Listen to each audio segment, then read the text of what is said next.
பார்க்க போகிறோம்னா magic colours. அந்த மேஜிக் கலர்ஸ்க்கு என்னென்னலாம் தேவைன்னா, ஃபஸ்ட்டு மில்க் எடுத்துக்கிறணும், அதுக்கப்புறம் சோப் வாட்டர் எடுத்துக்கணும், அதுக்கப்புறம் கலர்ஸ் எடுத்துக்கணும். இப்போ நம்ம அதை எடுத்தாச்சு. இப்போ நம்ம வந்து இந்த மில்க் என்ன பண்ண போகிறோம்னா, இந்த மில்க் எடுத்து கலர்ஸில் ஊற்ற போகிறோம்.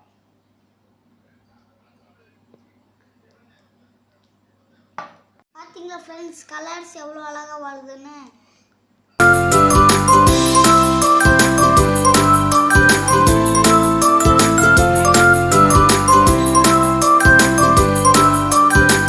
வாட்டரை இதில் இந்த இடையில வச்சா இது வந்து அப்படியே ஒயிட் ஆகிடும்.